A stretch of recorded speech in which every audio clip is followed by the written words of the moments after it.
United States of America and to the republic for which it stands, one nation, under God, indivisible, with liberty and justice for all. Hey, Barb, you call the roll, please.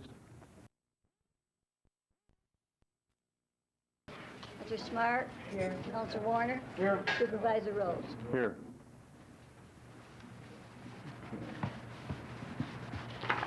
First order of business this evening is a public hearing to hear comments on ordinance amending sections of the zoning ordinance of the town of Volney. It's been on the town clerk's desk and available for the last week. It was noticed in the paper, so I'm not going to read the whole document, but I will open the floor now for any comments on it.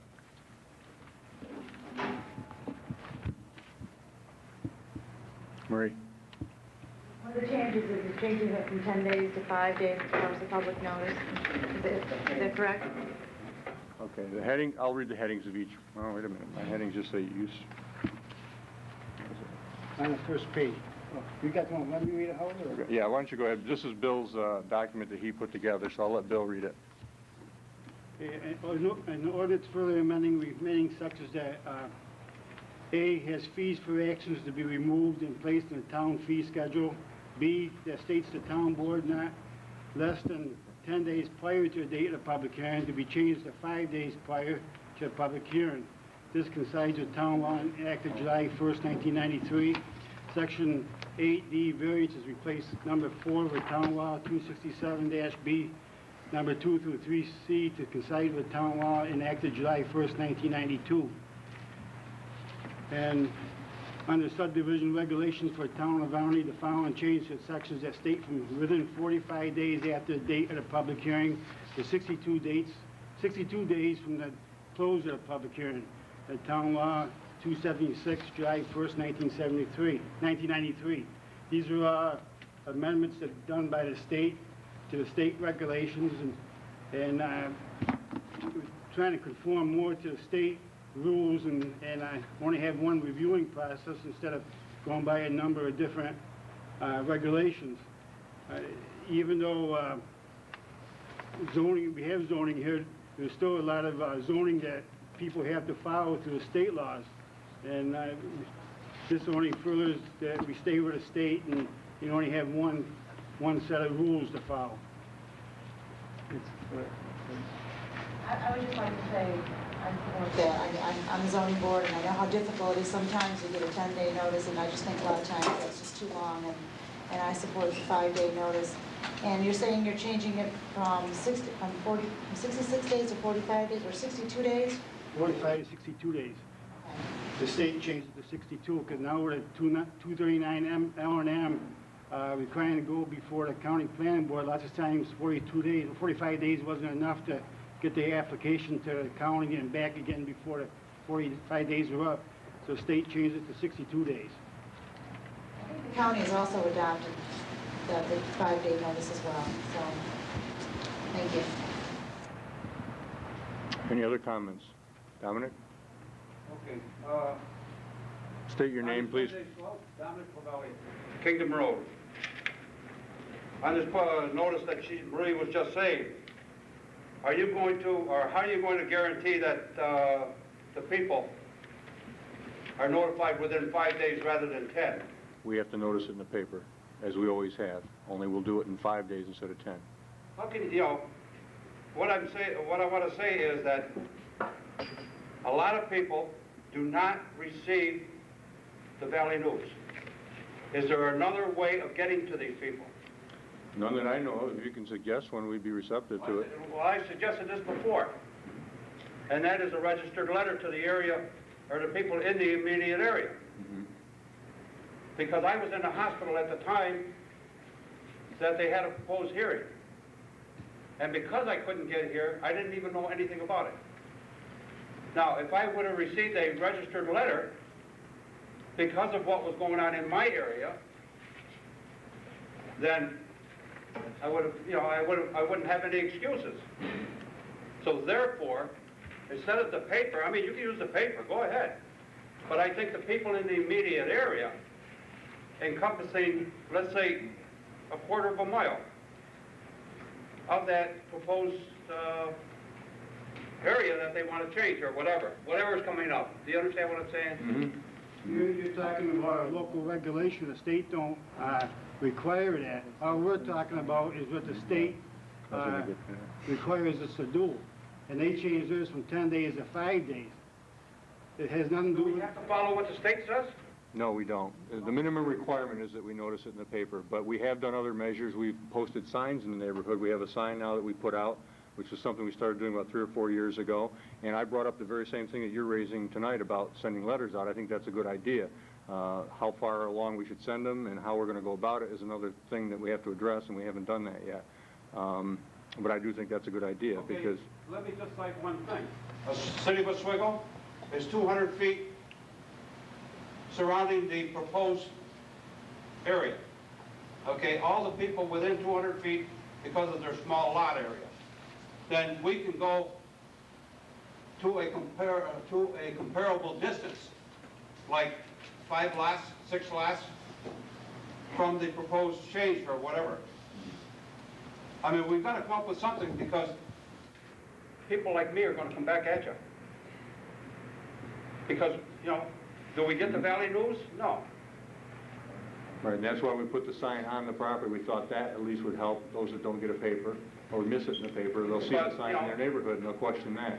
But to eliminate all problems, I would say, let's go with a registered letter or a certified letter to the people in the immediate area, like 4, 5, 6 lots, either side of it. And I don't think that's asking too much. No, I don't either. I think we'll... If you look at your regulations, local regulations, I believe in your subdivision regulations, we're supposed to do that. Where it's a cost to the applicant, whoever's applying for a public hearing or something like that, he has to pay for the letter and all that to go out. This is just another added cost to the people applying for a permit. It's not, the town don't pay for it, it's the applicant would have to pay for it. Well, let the town do it and charge the applicant. It's part of your fee. People don't want to follow the regulations now because of all the fees. Now, you try to keep them, you try your best to keep them low. But if you want to put them on, in our zoning, it states that, but we haven't been doing it. We tried other measures like Howard said, with a sign that, that notifies people, the people that drive by. I believe that we only have to notify people within 100 feet of both sides of the property that has a thing on the agenda for that night. But it's hard to get people to follow regulations anyway, because of the cost factor. Would you want us to go ahead and say, start doing what we're supposed to do and start charging another fee to these people to You don't have to, just include it in there. Okay, it'll be discussed at our next zoning update meeting, Dominic. Okay? Can I just make a comment on that? Basically, the way the zoning board has handled that, if it's a large variance, let's say somebody wants to do some mining in the area, or something that's really going to have an environmental impact on the neighborhood, we have requested the applicant to send certified letters at their expense to the people, especially for a business. But for the average person that just wants an area variance for a garage, you know, that's coming in, they're already paying $65 for a hearing, and if you are now going to impose on that person to send registered letters to 15, 20 neighbors to say he just wants an area variance, I think that's a pretty steep stringent that you're going to put on the taxpayer. I think the fact that you know, if it's a business and they're going to have a major impact, that's one thing, and we do request that as a zoning board. But to demand us to request everyone that comes before us to start sending certified letters to every applicant in the neighborhood for every little variance, I think that's a little ridiculous. We go through a lot of different variances throughout the year, and I just think that's an awful unnecessary expense. Okay. Any other questions on this public hearing? Comments? Dominic, wasn't the thing in particular that you were talking about a subdivision? Yeah, the subdivision that went just south of me, the subdivision that went north of me. Yeah, that's one thing that we could look into. There's a difference between minor variances or major subdivisions. They're totally different types of actions. I mean, if you're building a garage and you want to vary some 10 feet or 15 feet, the only thing you have to do is probably get your, okay, hypothetically, your south neighbor and your north neighbor. You send the 2 letters, or maybe the one across the street.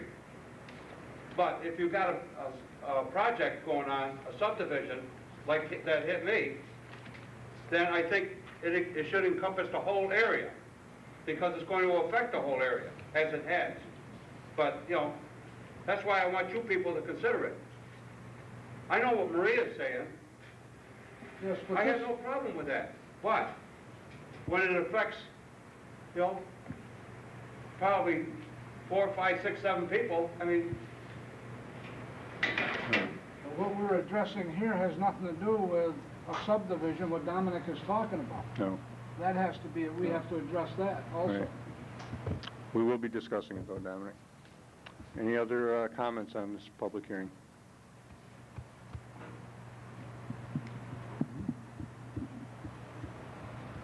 Okay. Then I'll move to close this public hearing. I second it. Barbie, poll the council. Counselor Pierce? Aye. Counselor Ridgway? Aye. Mr. Smart? Aye. Counselor Warner? Aye. Supervisor Rose? Aye. Okay, let the record show, Barb, that the same board members are in attendance at our regular meeting. First order of business is approval of the minutes. Resolution 95-93, move that the regular town board minutes of July 13th, 1995, having been distributed, be approved without reading. I'll move it. I second it. Any additions or corrections by the board? Okay. Barbie, poll the council. Aye. Mr. Ridgway? Aye. Mr. Smart? Aye. Mr. Warner? Aye. Supervisor Rose? Aye. Okay, next order of business was transfer of funds, resolution 95-94. The first item is something we discussed at the work session the other night, and the comments made were that we were transferring too much money. So we whittled it down and figured out what needed to be there for certain equipment. And so we've modified that and changed those numbers. And if the board's in agreement with this, the resolution reads from A8015.4 Code Enforcement Contractual, $1,000. A1990.4 Special Items Contingent. A1990.4 Special Items Contingent, $625.02. A1990.4 Special Items Contingent, $701, for a total of $2,412.53. 2, A8015.2 Code Enforcement Equipment, $1,000. A9050.8 Employees Benefit Unemployment Insurance, $780.50. T22 Federal Income Tax, $157.66. T37 Parkland, $467.36. A9050.8 Employees Benefits Unemployment, $701, for a total of $2,412.53. I'll move it. I'll second it for discussion. Mm-hmm. There's, all of the items listed here I am in favor of except T37. I'll tell you what my problem is. This deals with the parkland, and it deals with expenditures above and beyond the bonding that's already been done, I believe. And my concern is that I voted against the bonding for the park. I can't in good conscience vote for this fund. Now, I want to vote for the rest of them, but with that in there, I'm going to have to vote no. Is there a way that we can divide these? Sure, just vote for everything but that I'll one. vote for everything but that one, and that would, okay, then Right. that's clarification I need. Okay. Any other questions, comments from the board? What those expenses for the parkland are legal and other transfer expenses necessary to purchase it. We bonded for the exact price of the land. We didn't bond for the price of our lawyer to do the transfers. Okay. Barbie, poll the council. Counselor Pierce? Aye. Counselor Ridgway? I, with the exception of T37 Parkland for $467.36. Counselor Smart? Aye. Counselor Warner? Aye.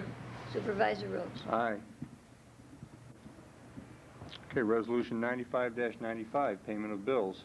Move that vouchers 215 through 241, General Fund, in the amount of $15,316.32, and vouchers 184 through 205, Highway Fund, in the amount of $59,846.03, having been approved, that the supervisor is authorized to pay them from designated accounts. Would someone like to move that?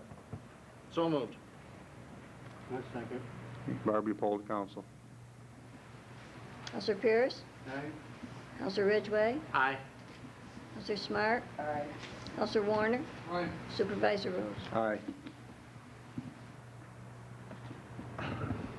Okay, on to communications. The first communication I have, I actually don't have in my hands. We couldn't locate it today, but we have it around here somewhere. And it has to do with a grant that our town clerk, Barb McEwen, worked very hard to secure and was awarded. And the grant was in the amount of $10,432 to upgrade the records here in the town. And I just want to applaud Barb for the work that she did above and beyond the call of duty, because that's not part of her job to write grants, but she took that upon herself to do it and was successful at it. And it was a very nice letter from the state commending her on the well-written grant and how, great it was for the town and so on.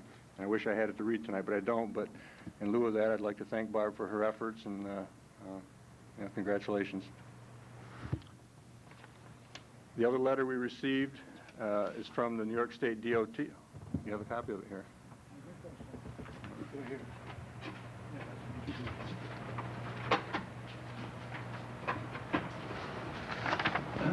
Okay, I'm going to read it because I didn't know Jesse had a copy here. Dear Mr. Rose, on behalf of the State Archives and Records Administration, Sarah, I am pleased to inform you that the Commissioner of Education is offering a local government records management improvement fund grant in the amount of $10,432 to the town of Volney for an inventory and planning project. This year's review process was particularly competitive, as 615 local governments requested $19.5 million and only $7 million was available in funds. The grant awarded to the town of Volney is one of 390 awarded to local governments across the state of New York. Payment of grant funds was authorized in 1995-96 state budget, which was recently adopted by the legislature. Before payments can be made, however, the Division of Budget must approve the 1995-96 expenditure plan. Sarah will notify the project director in writing as soon as this plan has been approved. The grant reviewers found this to be a well-thought-out and well-written application. They recommended additional funding for record storage boxes to reflect the current state contract price of $1.29 a box. As a condition of this grant, the project director must be conducting a records inventory workshop sponsored by Sarah during the grant year. The dates and locations of these workshops are listed in the workshop catalog. Each application was evaluated in writing by a panel of 3 independent experts in records management, archival administration or information technology, and a member of the local government records advisory council. Panels then met in Albany to discuss the merits of the applications, taking into account reviewers' written evaluations. The panel's funding recommendations were then considered by LGRAC, which forwarded them to the Commissioner of Education for final review and approval. If you accept this grant offer, including the changes and recommendations indicated above, please complete the enclosed acceptance form. That's basically it, but I thought it was very nice, and again, thank you for your efforts, Barb.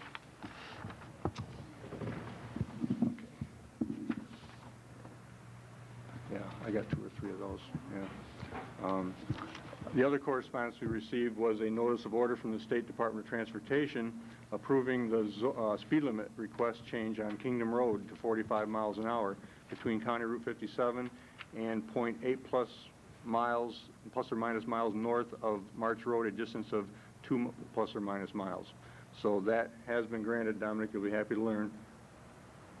Just a second.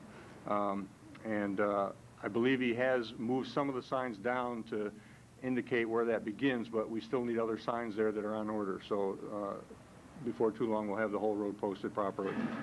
Do you have a quick question on this? Yes. Again, I'll address myself, Dominic Clavelli of Kingdom Road.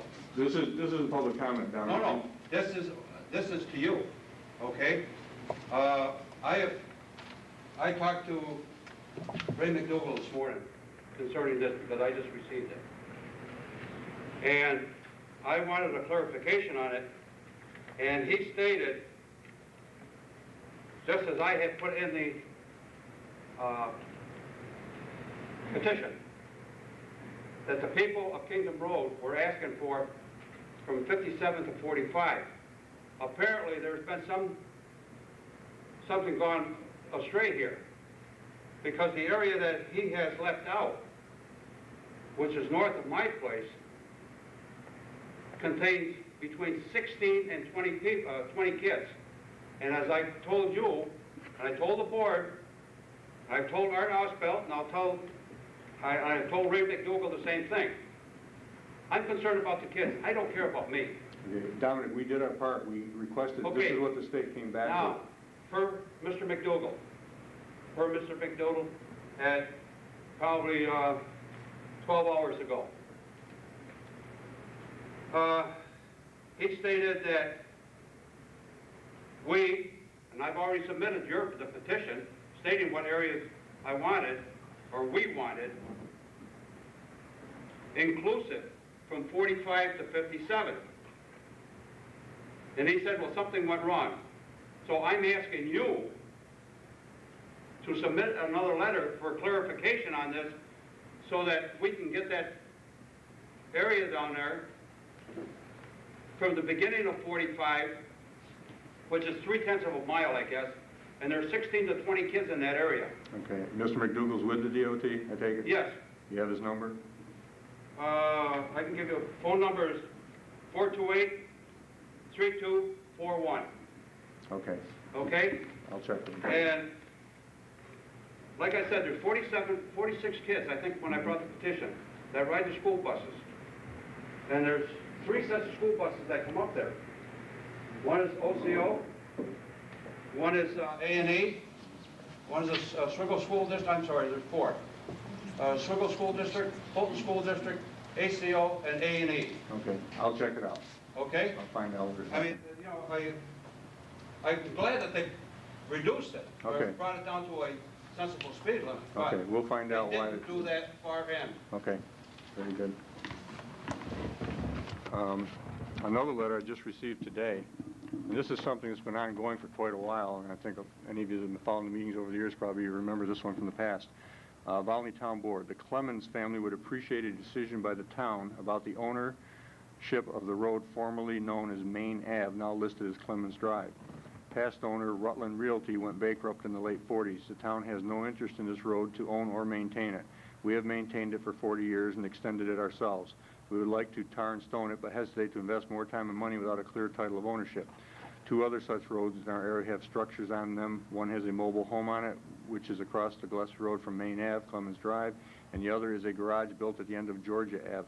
Did the town give these people these roads? Are these 2 people paying taxes on property they don't even own? Someone needs to make clear this up. Too much time has gone by already. He's absolutely right, and I don't know what else we can do about it. We've talked to the county about this. We've passed it along to our attorney, and we'll do the same again. But if anyone knows where that property is, it is kind of an odd situation over there. So the board is well aware of this one, I think, too. I'll make a copy for everyone if you'd like. Okay, that's all I have on communication. Committee reports, Planning Board, Kevin. The most recent meeting of the Planning Board was held on Wednesday, August 2nd. At this meeting, the board conducted the following business. We approved the subdivision application made by Mr. Thomas Canteen for the purpose of selling a parcel of land so that an existing cemetery on County Route 45 could be expanded. We also approved the subdivision application made by a Mrs. Marlene Thorpe for the purpose of deeding property to her children. During this meeting, the board was served papers as part of an Article 78 proceeding challenging the board's decision on the proposed Baldwin Heights subdivision. The good part was we weren't challenged on any procedural grounds. Everything we did procedurally, I guess, was okay. But on whether or not enough evidence existed to justify the conclusions that we made. I think if anybody drove out there and visited the property, I think they could probably see some of the reasoning behind our conclusions. This is the first time the board has faced litigation since the Cellular One matter almost 3 years ago. And considering the amount of business that we've been handling in the last couple of years, I think we've done quite well. As part of this matter, the board passed a resolution requesting that Mr. Dennis Hawthorne Jr. represent us in this matter, and I held an initial meeting with him yesterday, August 9th, and hopefully we can get this matter cleared up very quickly. The next meeting of the planning board will be held on Wednesday, August 16th. That's next Wednesday. I published this in the paper twice.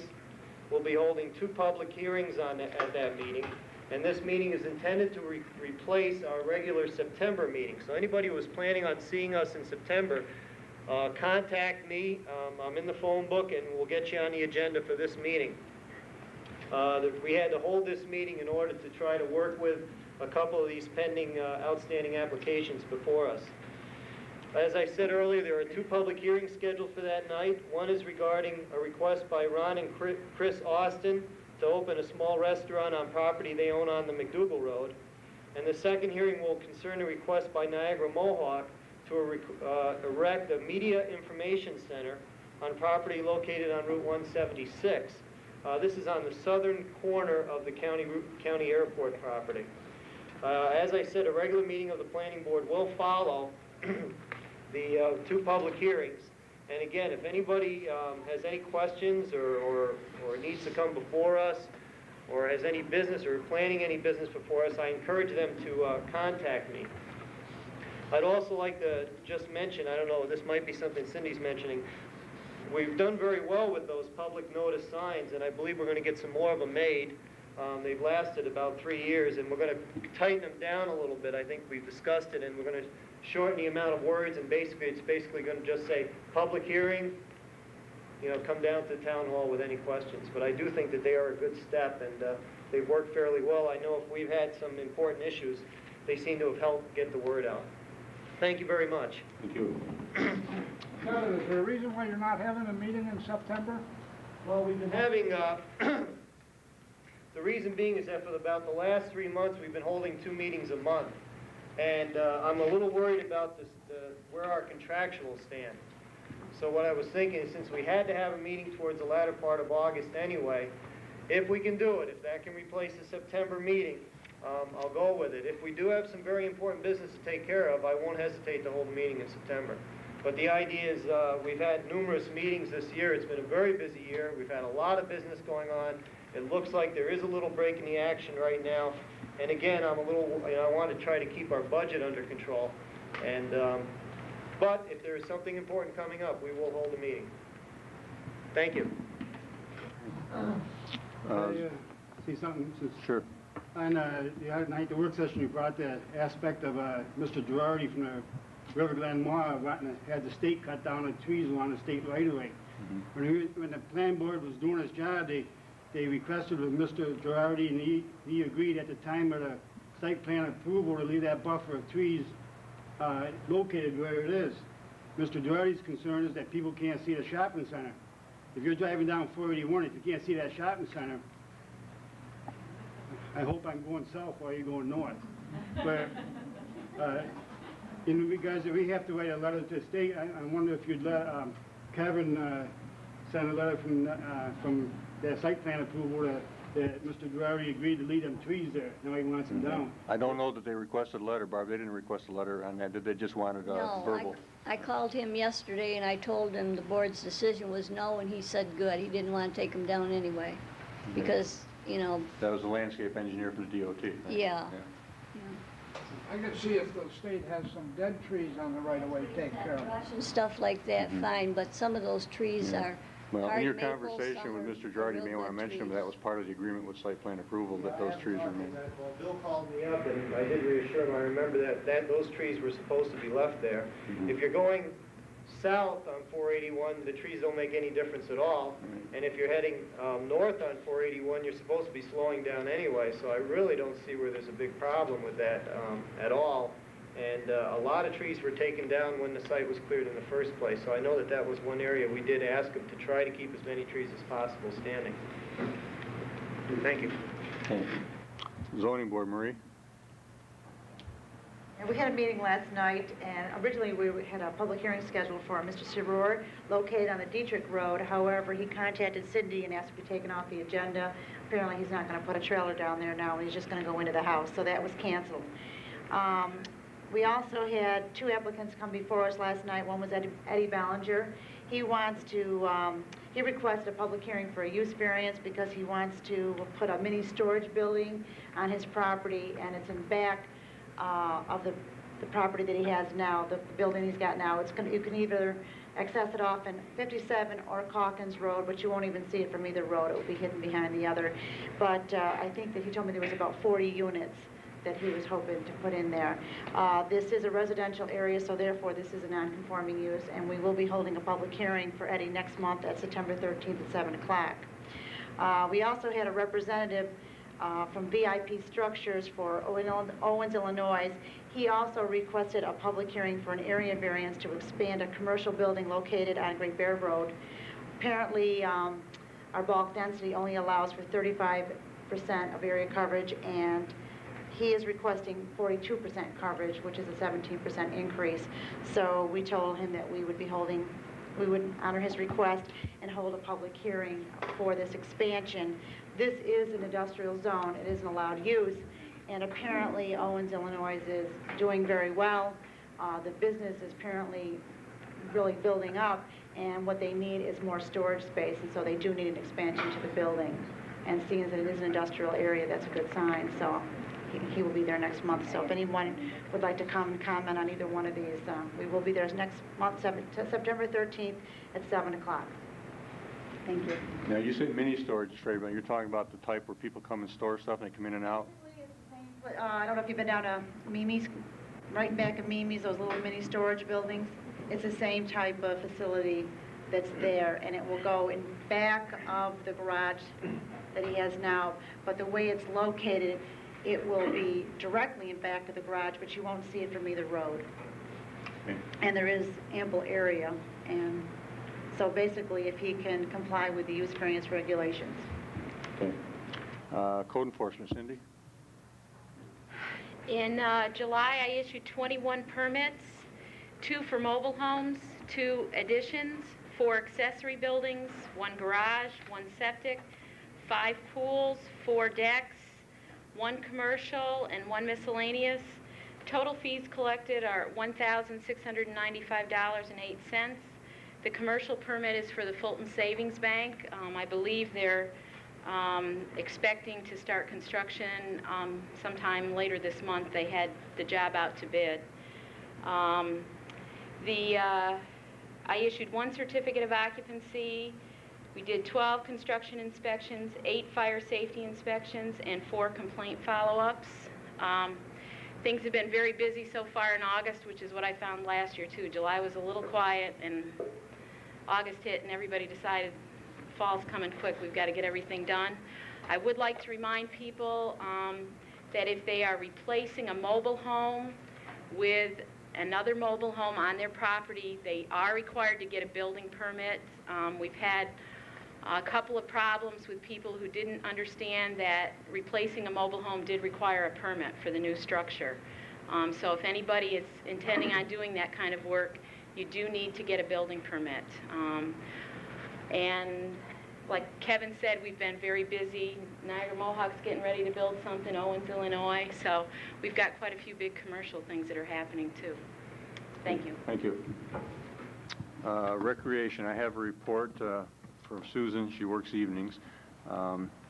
51 children attended the Sylvan Beach trip, as well as 7 adults. Upcoming events include Saturday, August 19th, 7 p.m., Volney night at the Fulton Speedway. Race begins at 7 p.m. Please meet at the front gate at 6:15 p.m., free admission. Friday, August 25th, Syracuse Chiefs baseball game. The game starts at 7 p.m. The bus leaves the town hall at 5:45 and returns at 10 p.m.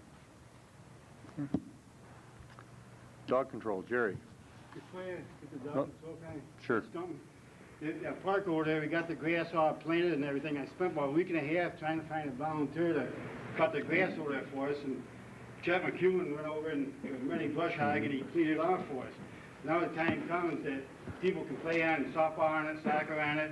You got the volleyball courts open over there, but we need some kind of a maintenance, somebody to cut the grass over there.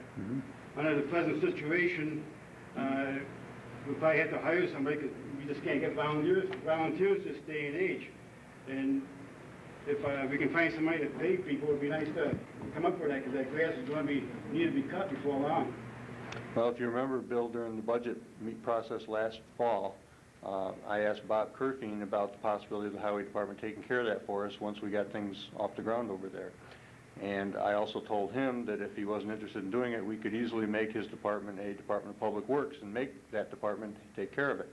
He said, no, that wouldn't be necessary. He would take care of it. He'd do what he could do. Well, as you know, he has done absolutely nothing over there this year. I mentioned this at our last town board meeting. I'm very dissatisfied with Mr. Kerfing because he told us he would take care of it. He asked us to put a fence in along the property line there because he said that was the reason he wouldn't get in there until that fence was up. We did that in the month of May or first part of June. It is now almost mid-August and we haven't seen anything yet. So hence, nothing has really happened at the park because we don't have the road completed properly, we don't have the parking installed properly, and we can't do anything without his help. So that's where it stands right now. I've asked him, maybe you can have better luck with him than I. Anytime we get a park going, any community right now, I think it's the town of Broome, if you read the papers, they had the same political problem right there in their community right now. Their highway department used to take care of the town park, now there's been a political scramble over there, now it's going back on town board to take care of the park. So whether it's Mr. Kerfing or any highway superintendent, that can happen. That's not my concern right now. My concern right now is we got a park that we put a lot of money in, the drainage looks good, we got tractor trailer over there fully loaded, they drove over all that ground, and we got the grass planted, it's cut once, and we need to pay somebody to cut the grass. Either that or buy a lawnmower so that we can do it, one or the other.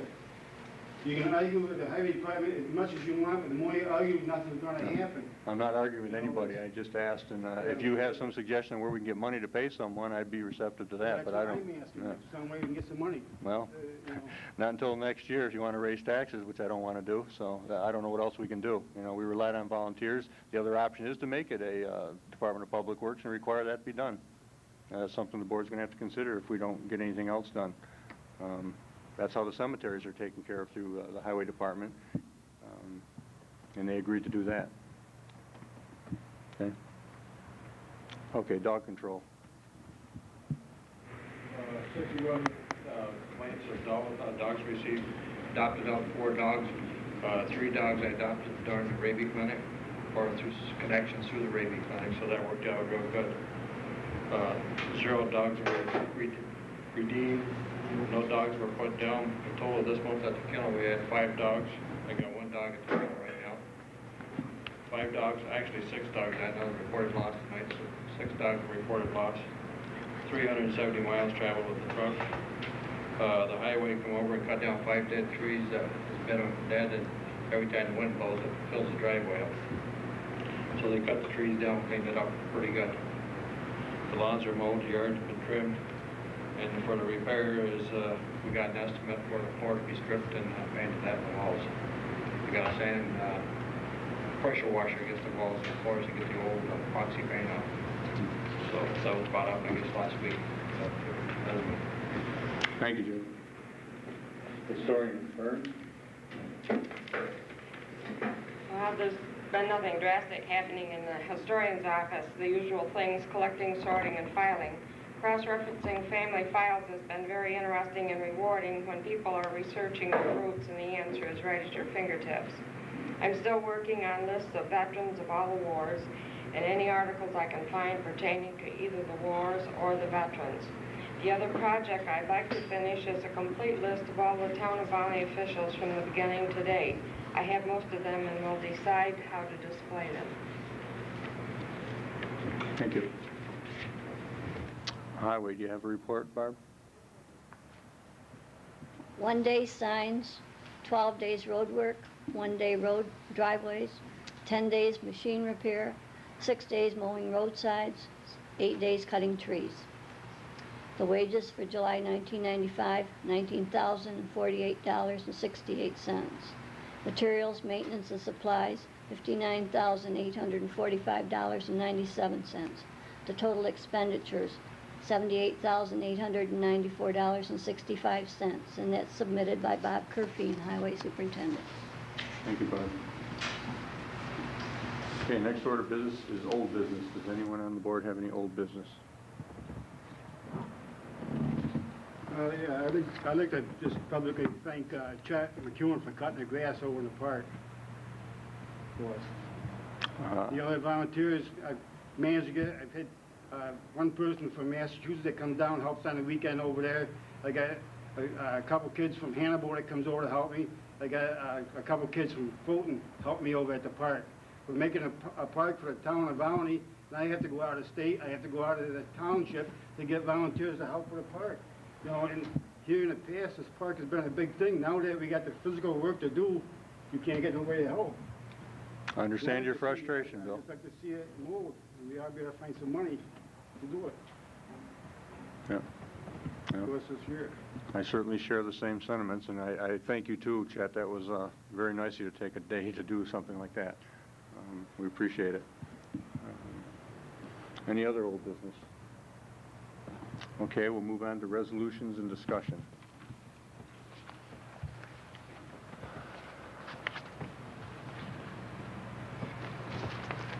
First resolution is 95-96, an ordinance amending sections of the zoning ordinance of the town of Volney.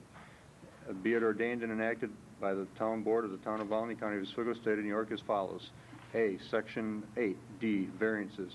Replace number 4 with town law 267B, number 2 through 3C shall be amended and updated, which states in its entirety as follows. Use variance. 2. Use variance. A. The Board of Appeals, on appeal from the decision or determination of the administrative official charged with the enforcement of such ordinance or local law, shall have the power to grant use variances authorizing a use of the land which otherwise would not be allowed or would be prohibited by the terms of the ordinance of local law. B. No such use variance shall be granted by a Board of Appeals without a showing by the applicant that applicable zoning regulations and restrictions have caused unnecessary hardship. In order to prove such unnecessary hardship, the applicant shall demonstrate to the Board of Appeals that 1. Under applicable zoning regulations, the applicant is deprived of all economic use or benefit from the property in question, which deprivation must be established by competent financial evidence. 2, that the alleged hardship relating to the property in question is unique and does not apply to a substantial portion of the district or neighborhood. 3, that the requested use variance, if granted, will not alter the essential character of the neighborhood. And 4, that the alleged hardship has not been self-created. C, the Board of Appeals in granting of use variances shall grant the minimum variance that it shall deem necessary and adequate to address the unnecessary hardship proven by the applicant, and at the same time preserve and protect the character of the neighborhood and the health, safety, and welfare of the community. 3, area variances. A, the Zoning Board of Appeals shall have the power upon an appeal from a decision or determination of an administrative official charged with the enforcement of such ordinance of local law to grant area variances from the area or dimensional requirements of such ordinance or local law. B, in making its determination, the Zoning Board of Appeals shall take into consideration the benefit to the applicant if the variance is granted, as weighed against the detriment to the health, safety, and welfare of the neighborhood or community by such grant. In making such determination, the board shall also consider 1, whether an undesirable change will be produced in the character of the neighborhood or a detriment to nearby properties will be created by the granting of the area variance. 2, whether the benefit sought by the applicant can be achieved by some method feasible for the applicant to pursue other than an area variance. 3, whether the requested area variance is substantial. 4, whether the proposed variance will have an adverse effect or impact on the physical or environmental conditions in the neighborhood or district. And 5, whether the alleged difficulty was self-created, which consideration shall be relevant to the decision of the Board of Appeals, but shall not necessarily preclude the granting of the area variance. C, the Board of Appeals in granting of the area variances shall grant the minimum variance that it shall deem necessary and adequate, and at the same time preserve and protect the character of the neighborhood and the health, safety, and welfare of the community. B, this ordinance shall take effect 10 days after publication and posting of a notice setting forth and the title and brief description thereof, or immediately as provided by Section 133 of the town law. Any questions or comments from the board? Are you moving it, Mike? Are you moving it? Are we going to vote on these I'm tonight? sorry. I didn't know we were. That's what the resolution is. I understand. Joe's presenting them as a resolution tonight to vote on.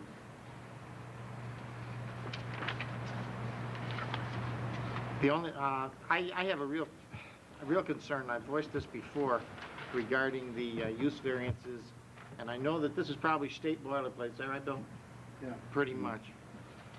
But basically, if I read this correctly, I don't see how a variance can ever be granted by the Board of Appeals if you have to meet all of the criteria listed here. I don't understand how that anyone can say that they're deprived of all economic benefit of a property.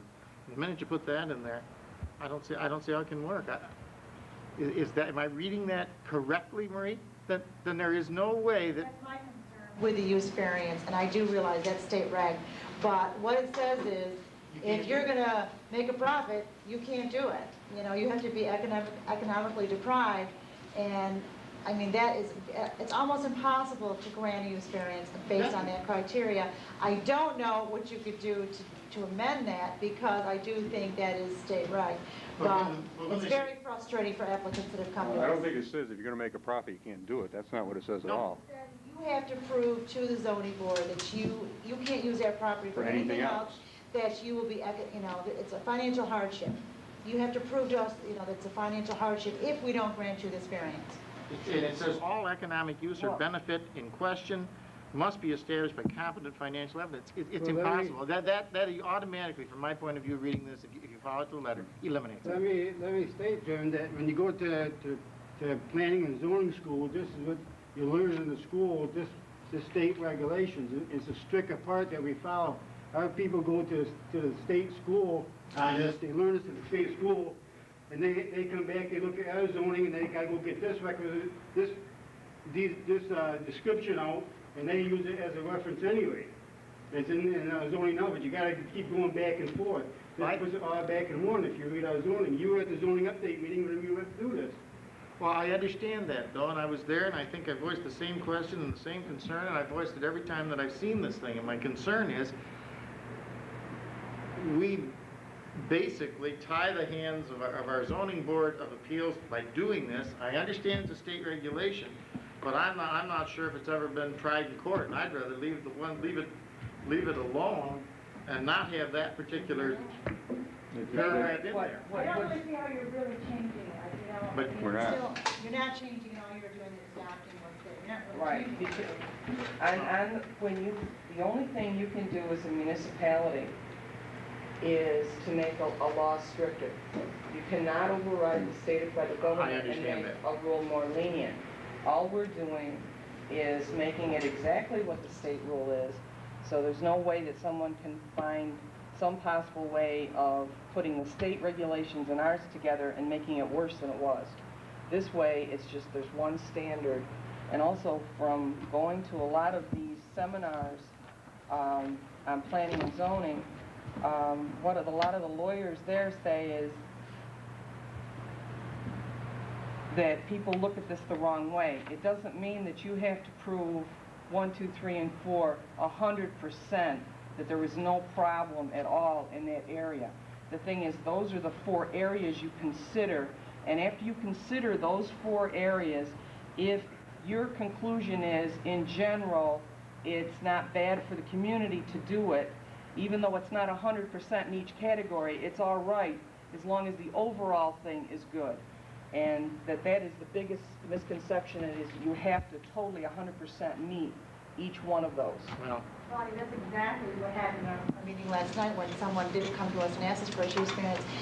Again, it's an interpretation. And if you're on the zoning board and the zoning says, you know, under no circumstances can you grant a use variance based on this, if you're on that board, you're going to read it that way. And we're saying, wait a minute, let's look at the whole picture here.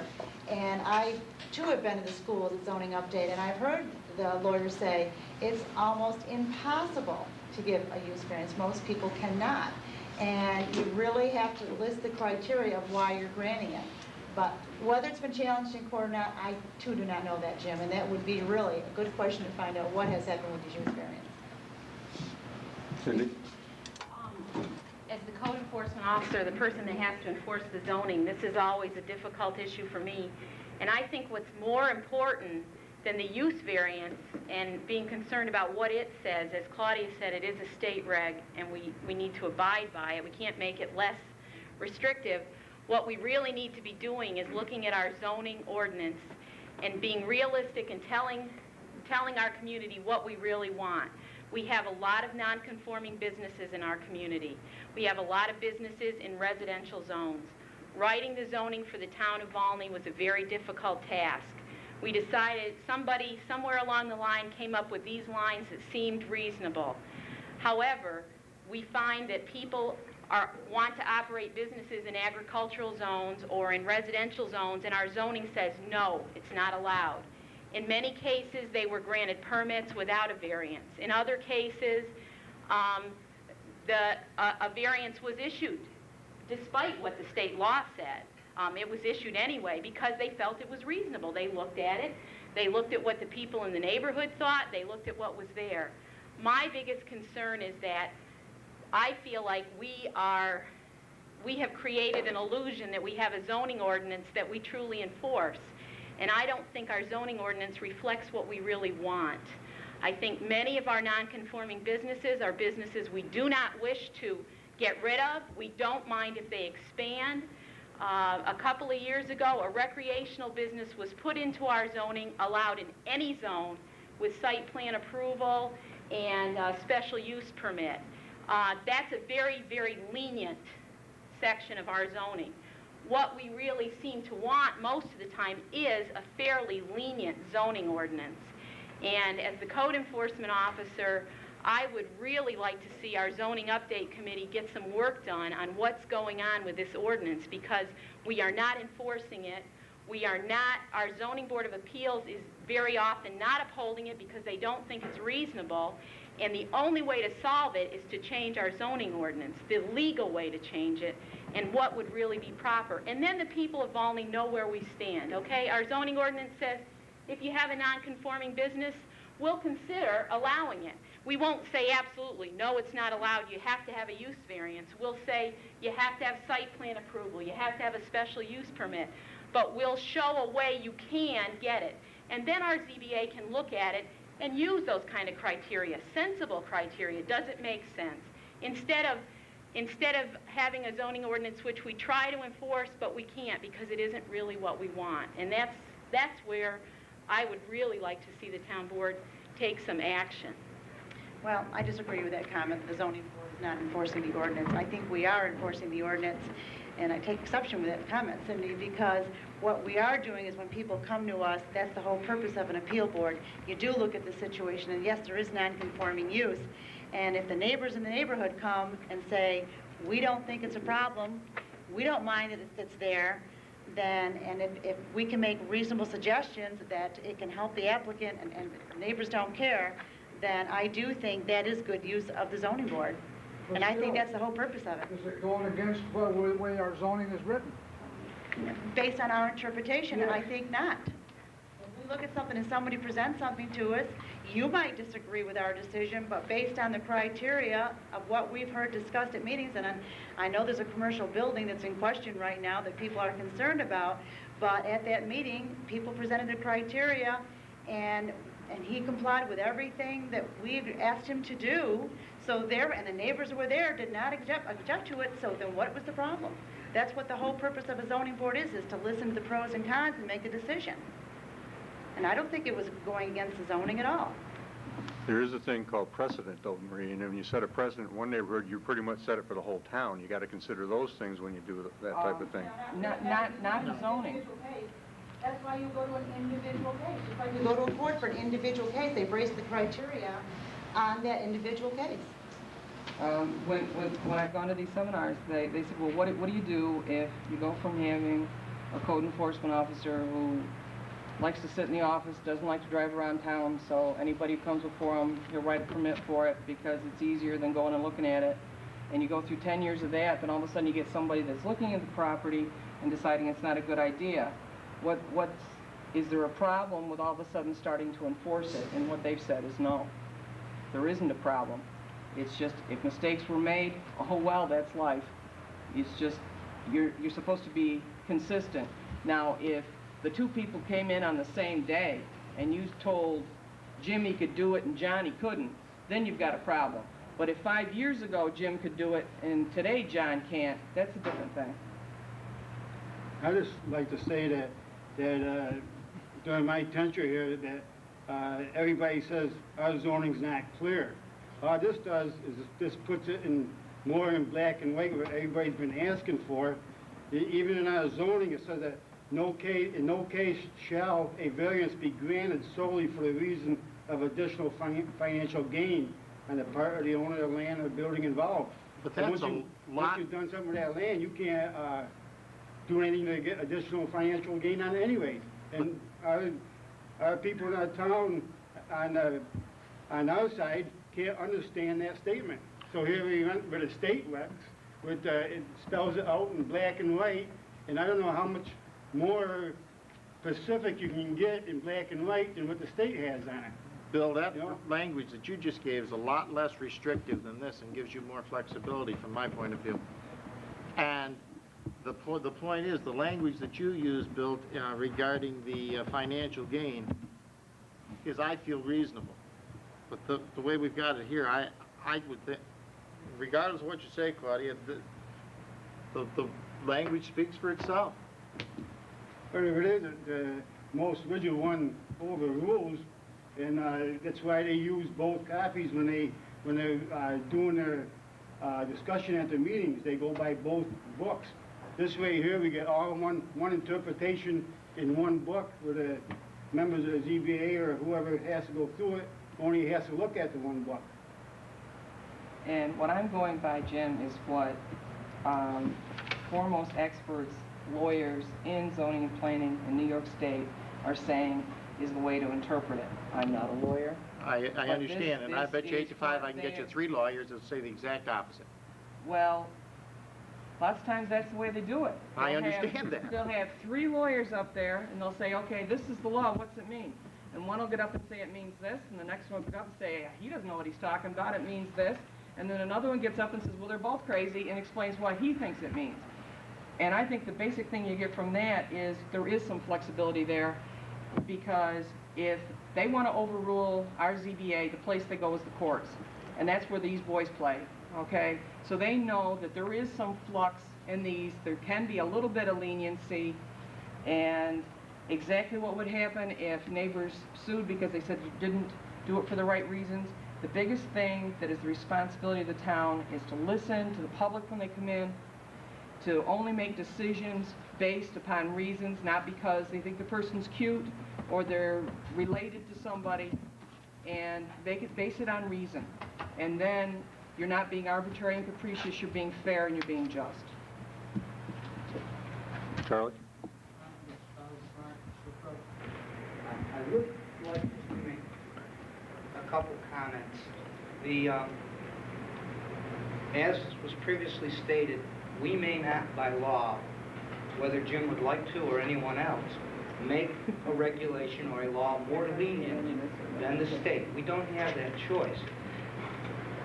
We have been, over the past few years, through the Zoning Update Committee, been making alterations to the zoning that is bringing it closer in line to what people want to happen. If the zoning is right to begin with, then the variance isn't required.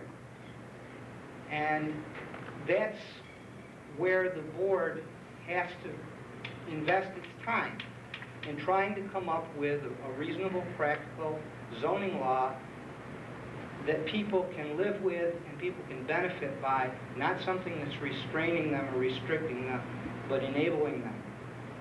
And I think the board is working in that direction.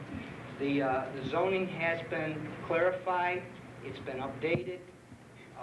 There is on file a working document that anyone can get and can use. I think that part's good. I think you're moving in the right direction, but there's no sense arguing over whether or not we like the state regulation because we have no choice. I disagree with that, Charlie, because I think that our zoning language is, I can say, Charlie, I'm just saying that in our regulations, it certainly says that it can be restricted according to financial gain. I tend to believe that ours would hold up in court just as well as this. It's up to an attorney to determine. Well, Charlie, I'm not an attorney either, so neither are you. So I believe in a court, a decision would be made. I don't want to Well, the bottom line in this whole wording here, and it repeats it several times, is to protect the character of the neighborhood, health, safety, and welfare of the community. That's the bottom line. Right, It's designed for that absolutely. purpose only, not to inhibit anyone from doing something they want to do. The Zoning Board of Appeals is the one that handles that part of it. So this document is there to protect the community as a whole. And I feel that it's something that we need to pass and have in our zoning to be consistent with law and also protect the community as a whole. And then from there, we make the decisions based on the situation and do it appropriately. So, any other discussion from the board on this? Any other comments that haven't been made by anyone in the public that might want to say something else here? Okay? The only other thing is, comments been made that, like, we aren't working on the zoning. Just because we aren't bringing out a new amendment every month doesn't mean we're not working on it. The way that Jesse ran the meetings when he chaired them and the way that Bill is running them when he's doing the meetings now is until all 5 of us can at least tolerate it, maybe not love it, but tolerate it, we don't bother to show it to you. Because if we can't even agree among ourselves, how in the world are you ever going to like it? So it takes a while. Sometimes you might argue about something for 6 months before you find the right wording or the right combination of requirements that everybody says, well, it's not great, but I guess it's better than what we've got now. So it does take a while to improve it, not just change it. Jim seconded it for discussion, Bill. Okay. Barb, will you poll the council, please? Counselor Pierce? Aye. Counselor Ridgway? No. Counselor Smart? Aye. Counselor Warner? Aye. Supervisor Rose? Aye. Resolution 95-97, an ordinance amending section of the subdivision regulations of the town of Volney. Be it ordained and enacted by the town board of the town of Volney, County of Oswego, state of New York, as follows. A, all sections that state 45 days to the closing of the public hearing to be updated to 62 days after the close of the public hearing. This coincides with town law enacted July 1st, 1993, town law 276-5C. B, this ordinance shall take effect 10 days after the publication and posting of a notice setting forth the title and brief description thereof, or immediately as provided by section 133 of the town law. I'll move that one. I'll second it. Any discussions or comments from the board? The only thing is, which we're gonna go? We're gonna go with the 10 days after publication, or you're gonna go with? No. That's the next one. That's the next one. This is for the subdivision regulations. Right there. It says 10 days or immediately following section 133. Oh, that's in the paper. That's when it takes That's when effect. it takes effect. When it makes it official, Yeah. when that resolution is. That's what I'm asking you. Are you gonna go with the 10 days after you vote on it, or you're We're gonna go? gonna have to, because it's not in effect until Right. 10 days. Next time we do this, it'll be 5. Provided by section 133, you can take it effect immediately. Which one you gonna go with? That's what I'm asking. But we got it written up with 10 days. We'll take the 10 days. Okay. That's where it's written up. Okay, satisfied? Any questions or comments from the public? Yeah, it does say we're immediately. I'm not familiar with section 133, so I don't know what that means exactly. Do you, Bill? Is this just something you got a model from someone for writing this? It is for the lawyer. Come from the lawyer, okay. Our lawyer must know what it means, I guess. Okay. Wonderful. No public comment on this one? Barbie, poll the council. Pierce? Aye. Counselor Ridgway? Aye. Counselor Smart? Aye. Counselor Warner? Aye. Supervisor Rose? Aye. Resolution 95-98, an ordinance amending sections of the subdivision regulations of the town of Volney. Be it ordained and enacted by the town board of the town of Volney, County of Oswego, state of New York, as follows. A, all sections of town of Volney subdivision regulations, remove all remaining fees and put in town of Volney fee schedule. B, this ordinance shall take effect 10 days after publication and posting of a notice setting forth the title and brief description thereof, or immediately as provided by section 133 of the town law. I'll move it. Second. Any questions or comments from the board on this?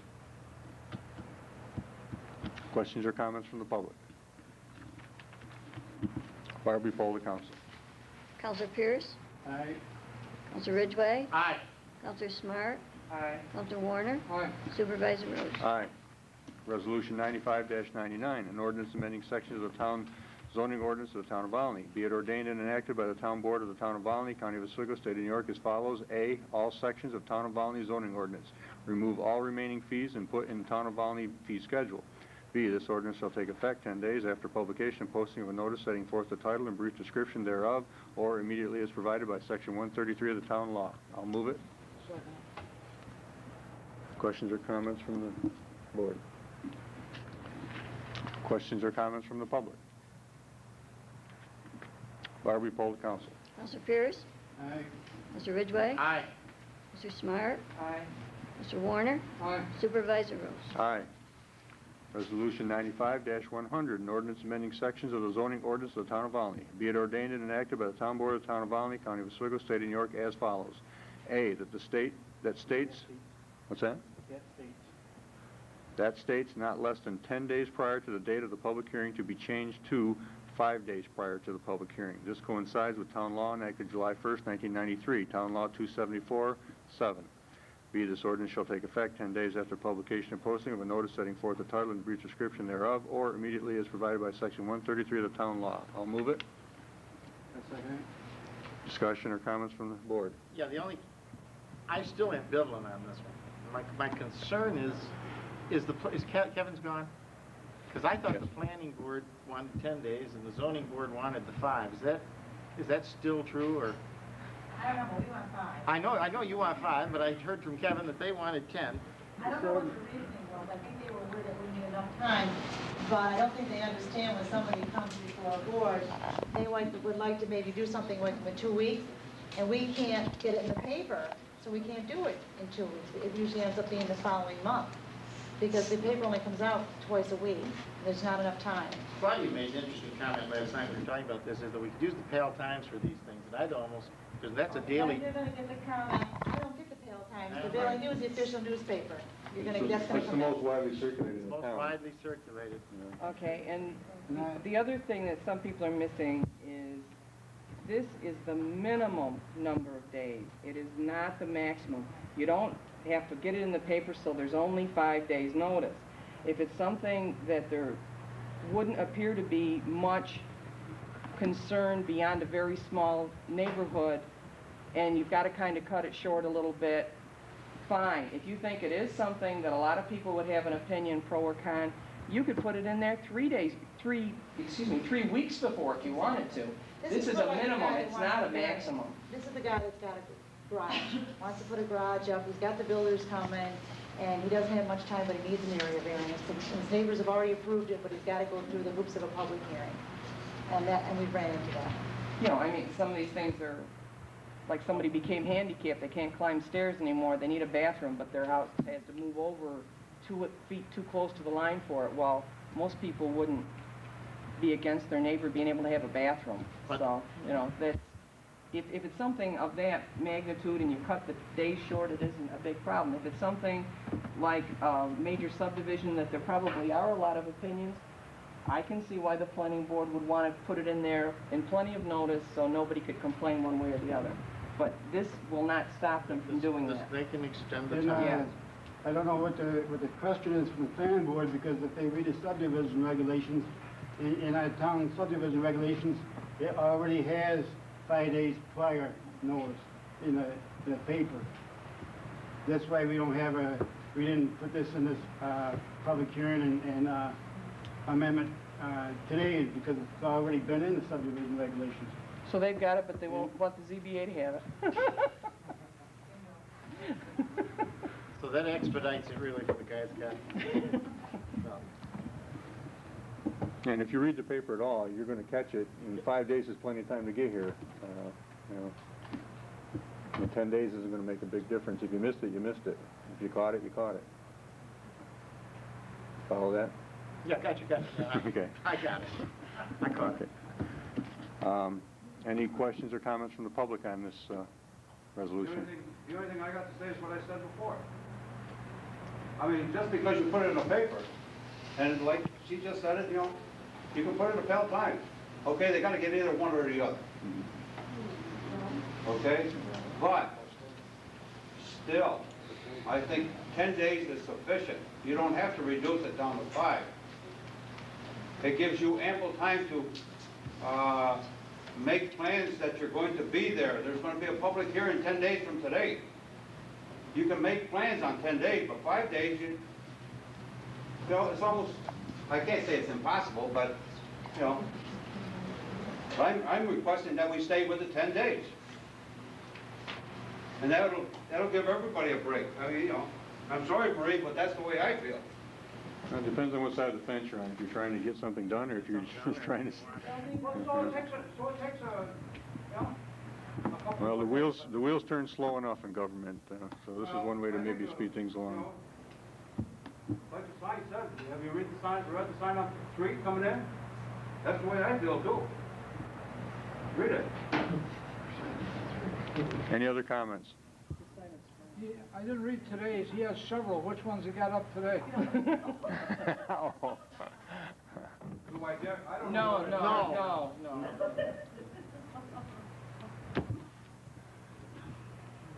Barbie, poll the council. Aye. Counselor Ridgway, Aye. Counselor Smart, Aye. Counselor Warner, Aye. Supervisor Rose. Aye. Next, Resolution 95-101, authorization to file for grant. Resolved that Claudia Smart, as Councilwoman of the Town of Volney, is authorized and directed to file an application on forms prescribed by the Rural New York State Grant Program for financial assistance in accordance with the provisions of the Open Space Institute's Environmental Action Grant for a grant not to exceed $5,000 for this municipality for the Canal Front Park. I'll move it. I'll second it. Any discussion from the board? Yeah, just to explain to everyone exactly what it is there, through the grants program, rural grant program in New York State, there are 4 different areas that you can apply for grants of up to $5,000. One is historic preservation, another one's land trust, another one's planning grants, and the other is environmental action grants. Now, what we're actually applying for is to get a plan for the way to develop a nature park down there, but by what the actual things that they like to give grants for, it fits the environmental action grant better, because they want to advocate and plan for the protection of open space resources such as wilderness, trails and greenways, public parks and gardens, scenic landscapes, farmland and forest land. And what I had in mind is working with Brian Madigan in County Planning, who we have been working with, and he is a landscape architect.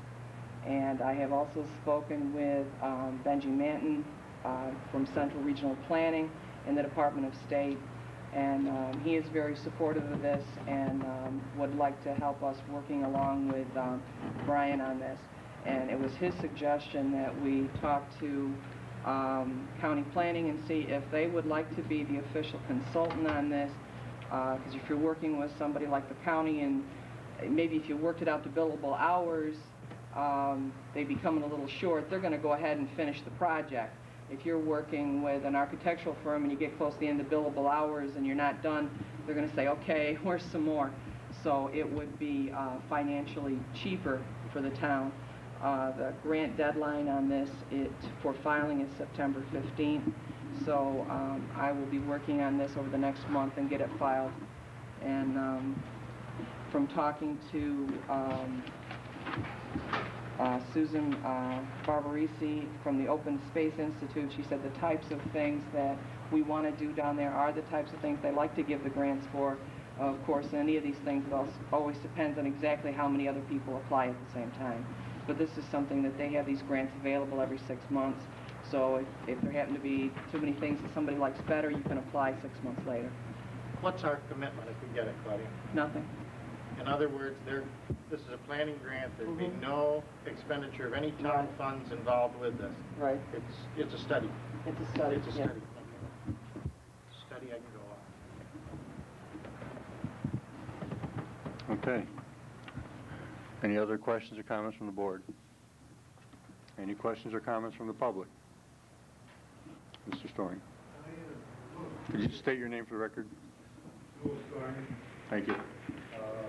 I'm a little curious, I see all the monitors along the parkway, or the canalway that have been dug up. Is that something the state is doing? Yeah, that's the state, that's not us. Oh, it's all the way up to the, all exposed now. Okay. Any other questions or comments? Okay, Barbie, poll the council, please. Aye. Counselor Ridgway? Aye. Counselor Smart? Aye. Counselor Warner? Aye. Supervisor Rose? Aye. Okay, I have one more resolution, but I want to preface that with a comment tonight. Many of you may know we lost a very well-known and well-liked active member of our community this past week, and I'm referring to Mr. Bud Hawksley, who passed away. And I just want to, on behalf of the town board, express our deepest sympathy to his family. At the same time, I want to mention Mr. Hawksley, who was an active member in our volunteer fire department, was also a member of our solid waste management board of the county, which he represented the town of Volney for. And with his passing, we need to nominate someone to fill the vacancy on that board. Tonight I'm going to ask the town board to, I'd like to nominate two people, which is what the requirement is. The county makes the ultimate decision on who the member of that board is. But I can't think of anyone that I think would be more qualified to serve on this board that's followed the solid waste management in this county for the last 8 years than my wife, Christine. And this is obviously, again, a county decision. And also another person who's been quite active recently and showed some very deep concerns for our environment and our concern with landfill, incinerator, and so on in our town, and that's Colleen Scott. So those two people I would like to ask this board that we nominate and send to the county for approval for one of them to be put on the solid waste management board. Howard, you have Second that? just, oh, I'm sorry. Go ahead, Jim. No, has it been seconded? Bill just seconded for discussion.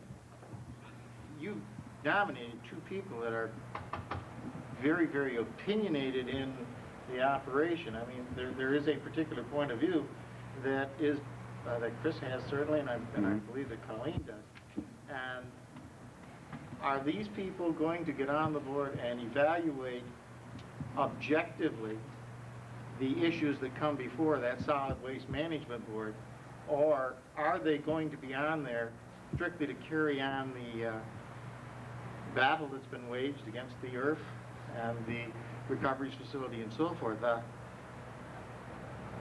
I always thought that the person that was on there was a neutral person within the community. When Bud Hawksley was appointed, he was a neutral, I believe. I believe that Sandy Green is on that board, if I'm correct. Sandy, I believe, has a broader perspective, at least from my point of view, than those that you've nominated. And I believe that there's a very limited point of view that Chris has. I'll be honest. You're saying you want someone with no opinion then? No, I want someone who has the ability to evaluate a situation and is not in a situation where they have I'm not going to say axe to grind, but that might be the term that I might want to use. Well, I don't think that's an appropriate evaluation of it. I think, See, I see it as particularly my wife is very objective on this. She studied it more in depth than anyone on this board, anyone in this town, I believe. And her interests are this town's, not her own personal interest, Jim. And I think she's probably the best candidate we could even offer the county at this time. I mean, it's up to the county, but... You may call me opinionated, but let me just say I go to the solid waste board meetings as I see you have, and I would say without insulting the people that are on the boards, they may be opinionated. On the other hand, I think they need someone who brings up questions and makes them maybe think a little. Art Ospelt is very opinionated, of course, as a county worker. He works there. Mark Lichtenstein, there's a number of people. At the last meeting, I brought up a question, actually not at the last meeting, I wrote the legislature and Mark Lichtenstein a letter because other communities are recycling paperboard, cardboard, I don't mean boxboard, I'm talking about cereal boxes, tissue boxes. Communities are getting paid $190 a ton We are throwing ours away at $50 a ton. Mark took my suggestion and brought it to the board, and they are now going to be recycling paperboard. I think I can be, though I don't think the county will choose me, I think that I could be a help, and I don't think, yes, I live near the incinerator, and yes, I'm not happy it's the only one in New York State without pollution controls, but I think that I have a lot to offer. And as far as the other people that are on the board, no one has ever come here and reported what goes on at those meetings, and I'm here every month, and I would do that. Okay, in Sandy Green's, I think she is not being portrayed accurately here. She is not somebody that has no opinions. I don't believe I said that. She is somebody who is a very reasonable person, and when there haven't been very many solid waste management meetings, there are supposed to be 6 a year, and there are not. The information that was brought up when they finally had one, after a long break of not having any, they brought up the Transco transfer station, and Sandy immediately contacted me the next day to make sure our board knew about what was happening, because she was very concerned, because even though that was a project that would actually be situated in the town of New Haven, that tractor trailers carrying this waste would be using Route 6, on which she lives, along with a lot of other residents in the town of Volney, and she was concerned about whether or not this was good for our town to have that there, and so she wanted to make sure that the information got to everyone as soon as possible, and she also contacted the newspapers. So I think that what is bad is having a person who is just totally out of control, and they would just go and every meeting tell everybody they're everything but nice. To have somebody that wants to have questions answered, who wants to ask questions, find out if there's a more efficient way to run this, a better way environmentally to run it, I don't see how that is necessarily a bad thing. In fact, when I checked with Mark Lichtenstein on the Transco transfer station that Sandy was so concerned about, Mark was extremely helpful and sent me a nice packet on it, so our town would be able to get very quickly up to date on what was going on. You just reinforced what I said. No, she has opinions. I did not even imply that she did not have an opinion, Claudia. What I said was is that she does not Okay. have... Okay, well, it's your prerogative if you don't like my choice and my proposal here to vote it down, Jim. There's only one. You have to know. You have to nominate 2 of the county picks of those 2. Did you advertise for it to see if anybody wanted to apply? No. It's not required. As a matter of fact, the last appointments that were made weren't even brought before the board that I remember. They were just made. I'm not even sure who made them. When was put on the board, there was an advertisement, because him and Mr. St. Ange, I think, did apply when the board was first established. There was a notice in the paper asking for people to apply. Mm-hmm. I thought that Sandy Green, I thought that there was a group that applied. Sandy Green, I didn't even remember her being appointed, but I do know when the board was originally established, that was one of the criteria that they would advertise for the position. It's not written that way, but maybe you did it then because no one had anyone in mind to appoint. She went out, Skeeter came on, I think. Yeah. Yeah, Diane. Alan? Alan Kestner, County Route 45. Jim, I can't wait to see this on tape. In the middle there, you were saying we don't need somebody who can something the earth. What I was saying was that there appears to me to be A concerted effort by certain people in the town of Volney to be completely critical always of the energy recovery facility of the earth, and there is, I believe that I'm trying. I believe that my comment was, in my opinion, there is a vendetta in some ways, and I use the term, that is being waged against the county energy recovery facility, and I believe that that has been going on for years, and I believe that the person that's on that board should be able to objectively look at all things. And that's my concern with the nominees. The phrase in the middle there, Earth was the end of it. You'll have to watch the tape. Well, again, objectively, I think my wife would be very objective, Jim, and she has been, as I have been. You know, you may have a different opinion than I do. That doesn't mean you're objective and I'm not, though. But I totally disagree with you on that, so. It's your privilege. Fern? Number 45. I think that it's time, I'm not going to comment on whether my daughter Colleen should be on there or not, but as far as Chris is concerned, I think it's time we've had someone with some opinions about how we want to keep the air and the earth and everything in the town of Volney. If we do not state definite opinions, as Chris would be able to do were she appointed to this position, there's so many that are only concerned with their county positions and what it'll get them. Just like when they built the recovery center, they weren't concerned that a law had already been passed, that it was not up to what it should be.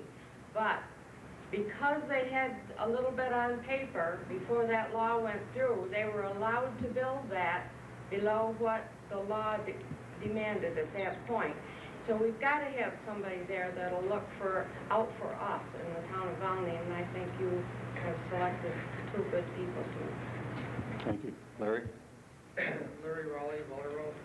I'd like to go on record as agreeing with Marie for once in my life. What's that? Well, Marie mentioned that in the past she thought you went out and advertised for it, and if I'm not mistaken, Colleen is Claudia's sister, and obviously Christine is your wife, and both may be very well qualified for the job. But rather than staying entirely in-house, it would be nice to see if anybody else had an interest in it before you make your choices. Well, I've been involved in this issue for 8 years, Larry, and no one's come forward yet. And I think advertising, it's only going to bring someone in that may want to be on it, but doesn't... You're always been very big on advertising and bringing people into things. And like I said, it just seemed odd that you're consulting with... I don't think it seems odd at all. I think the choice is obvious to me. You know, and it's not because she's my wife. It's because I think she's the most qualified, okay? I didn't question that at all. I just said that it seems odd that you... And it's not required to advertise for the position. When's the county got to have these names out? I don't think there's any deadline, but before their next meeting, I'm sure they would like to have them so they could make an appointment. I'm We're not not even having sure. meetings, what's the rush? Maybe you ought to consider advertising and see if there is other people that may be more qualified. I'm sure Chris is very qualified, I Pardon me? have no doubt. But No, yeah, the legislative body is the one that does the appointing, right. These are recommendations to the legislative But body. if you don't have any other recommendations, and they don't appoint Chris or Colleen, what will happen? We won't have any representation? Right, they have to. They have to appoint one of the two that we submit. I don't know that that's true. That is true, Jim.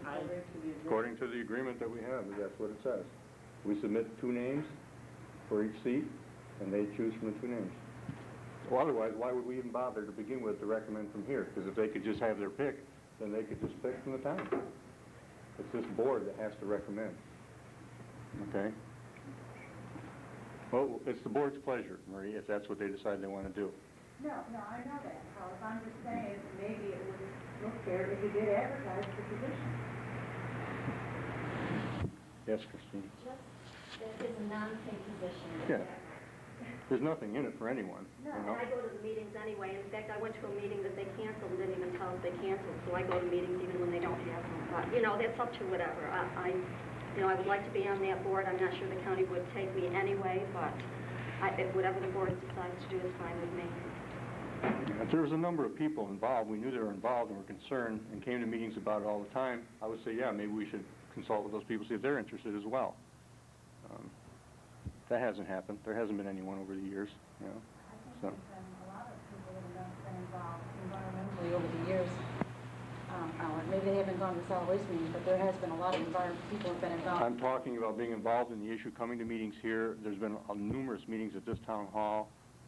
There has not been the interest, Marie. I don't see any reason to go any further. That's just my opinion. If the board feels differently, then that'll be the board's decision.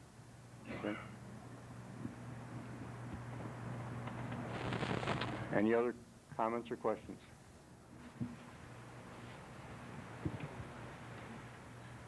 Barbie, poll the council. Counselor Pierce? Aye. Counselor Ridgway? No. Counselor Smart? Aye. Counselor Warner? Aye. Supervisor Rose? Aye.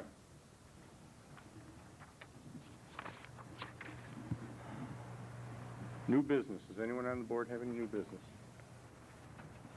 Yes, due to the article that was in the paper on Sunday about the town of DeWitt having an annexation problem with the city of Syracuse, in the spirit of intermunicipal cooperation, I contacted the town of DeWitt and said the town of Volney would be very, very happy to offer them any background information that we have about an annexation. And the supervisor's office was very happy to hear from us, and I've already spoken to them twice.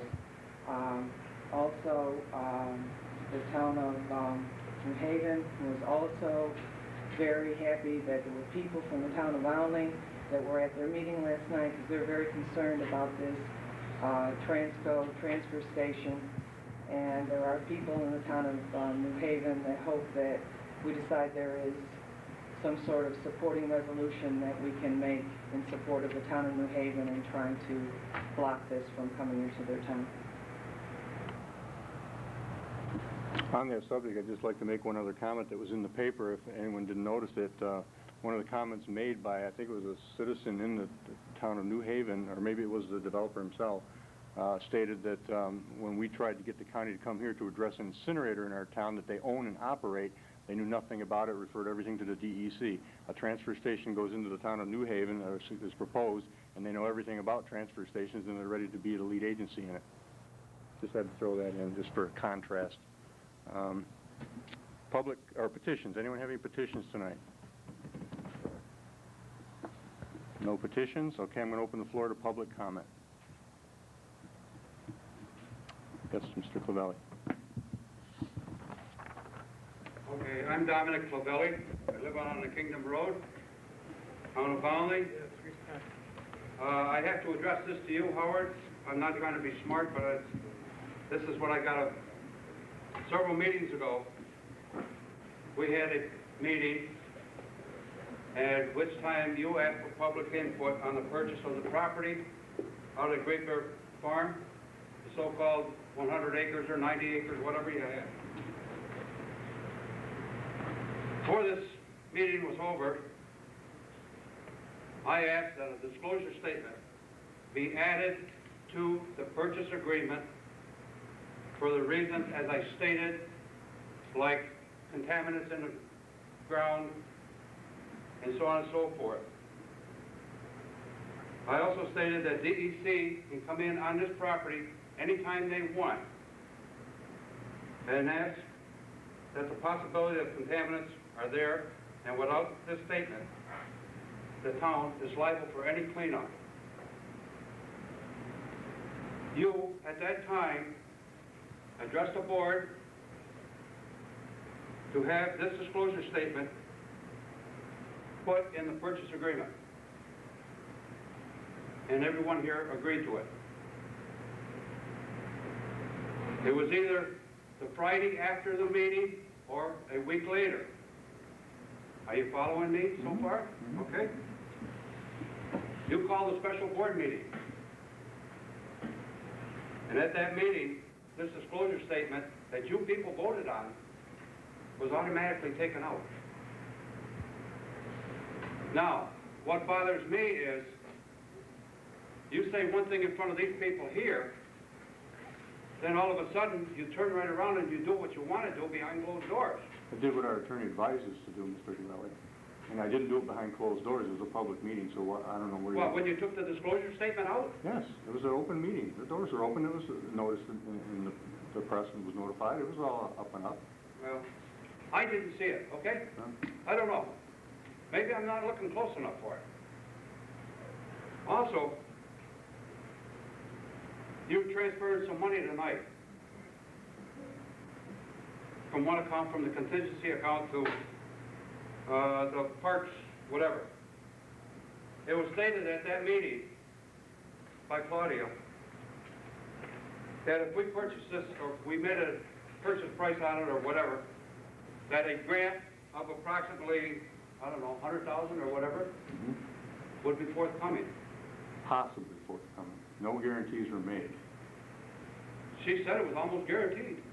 She said it looked very good, is what she said, and it still looks very Well, good. it looks very good. It looks almost guaranteed. And she got it from the state officials. Now, why are we transferring money from one account to the other to pay for the park? Mr. Valley, the grants haven't been awarded yet. Until such time as they're awarded, we will be reimbursed if we get that grant. In the meantime, we're obligated to pay for it. Well, I think something's going either left field or right field, but it's not coming back here. It's not coming back to us. It certainly is. There's nothing, you just told us everything you know about it, and that's all there is. Yeah. And now, you know, who paid for the money for the survey of the property? The town Where did. did this money come from? It came out of our We're legal crying services poverty fund. too. We're crying poverty. I mean, we can't spend for this and we can't spend for that, but yet you can turn right around and we haven't got any money, and you turn and pay what? Approximately $2,000 to For the survey survey? this property? I don't know. It's part of doing that, Mr. Cavelli. You just don't buy property. Where without having did it where did surveyed. the original property owner come in on this thing? He just grabs $100,000 and runs. That's the deal that was made with the property owner. They can strike their own deal however they see fit, and we have to either agree or disagree with it. Okay, when DEC comes in there, who's going to be liable for the contaminants that are in the ground? We know There's no contaminants in the ground that anyone is aware of, Mr. Cavelli. You told us there was all these things. This whole board took a walk over there. We saw nothing of the sort that you were talking about. So your concerns were unfounded. You're not going to see it. You're not going to see it. You know that, Howard. Mr. Cavelli, there's probably contaminants in your backyard that you may That's not right, know I of. know I there don't know. There may be in my backyard. I know there's contaminants in my backyard. Well, what are we But if supposed to do? DEC comes in there, I've got to pay for it. Well, we're confident that DEC is not going to come in there and find anything, or wouldn't have made the move, okay? Well, what I'm saying is, DEC can come in. Where are we going to get this money to clean it up? And it doesn't take $1.50 to clean it. You're assuming that's the case. We're not. I know it is the case. Well, And I hope you're don't I don't want to argue about it. I just want you to know, and I want the people of the town of Volney, and you're talking about Chris, you know, Chris is a good girl, okay? Chris treats me well, but I don't want to be taken for a ride. I don't want the people in the town of Volney to be taken for a ride. And neither do we. So therefore, I still think, and I will say, that this disclosure statement should be adopted and put right back in there. I don't care. We may own the property now, but that property owner, the original property owner, should be liable for something. Not the people of the town of Volney, because I know DEC can come in there and say, okay, punch a hole here. We're going to test for it. DEC can do that anytime they want to. That property may not be on their files and their archives, but they can come in because it's going to be for public use. Therefore, where are we going to get the money? Well, Mr. Riley, it's your opinion there's a problem there. It's our opinion that there isn't. Until such time as it's proven, I don't know what else we can say. Well, I don't want to wait until DEC comes in there. I would like to see that disclosure statement back in there and have that property owner at least be liable for half of it, or if not most of it. You're sounding like this is an old factory site or something. This is an old farm that Mr. Nessel never farmed. It just sat as vacant land for 42 years. And I can understand Mr. Nessel not being a retired person who is not a multimillionaire, not wanting to be personally liable in case something maybe happened 150 years before he was born. There is nothing that anybody knows of that could be a problem down there. And if there is, it certainly wasn't anything that was caused by Mr. Nessel, because he just had the land as vacant for people.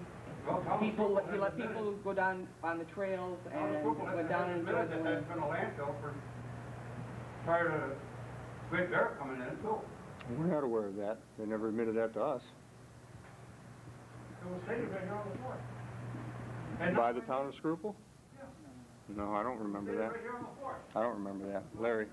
Just out of curiosity, did they do a phase one environmental audit? Did we do a phase one what? Environmental audit on property. I don't believe it was required, Larry. And your attorney told you that you did not need a disclosure statement? He told us that they wouldn't put one in, like most people won't. And I'm sure you've encountered that in some properties that you probably purchased where they won't put them in. I can't buy anything anymore unless it has that in.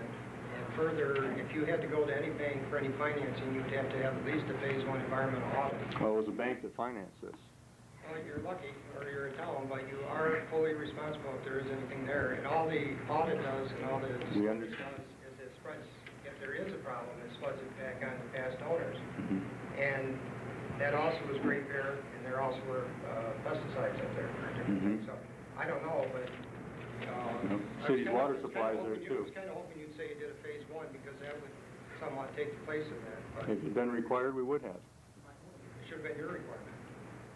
Our attorney didn't advise us to do that. We talked about that. That was not anything he advised us to do. Get that in writing from your attorney because if something ever happens, you may have a way to go then. Okay, we'll talk to him about it. It's big bucks if something happens. Okay. Alan? This land here, before we voted on it, we looked at the study that City of Fulton did when they bought the Great Bear Farm. This land, where Nestle's land is located, the water flows from his property to the city wells. I'm sure that when, from that study what the City of Fulton did when they bought the Great Bear Farm Springs, that they had this all checked out to begin with. And if there had been contaminants in there, by now the groundwater water would have floated that way anyways, with the amount of water to be taken out of that system. You're missing my whole point. My whole point is that without a phase one, which is not very expensive, or without the disclosure, you just assumed all liability if there is any. Good, bad, or indifferent, you just assumed it if there is. That's all I meant. It's a scary, you know, we've got involved in some of these gas stations, and I know it's a different issue, but it's scary what they get into. Alan? Alan Kestner, County Route 45. Just a comment on when you brought up that resolution, you're calling that Canal Front Park now? Is that an official name? It was suggested by both county planning and Bill Horvath of the state that it's easier to get grants right now from the Canal Corporation and some other people in that area if it's easy for them to tell it's canal property as they're shifting through looking at the different ones. So it doesn't mean you can't change the name later, but for grant purposes, it's... I have no problem with it. Jim, are you listening, taking notes here? As canal front should be one word, shouldn't it? It's like riverfront property, right? I was thinking that was great. Thank you. But if they want to do it... You gave your answer. Show me an English teacher who doesn't give you 2 or 3 and I'll show you. Any other public comment? Charlie? Well, this, we're talking about the grant, which would be, we would get it and do it if it was to provide the funds to us. It would not cost the town.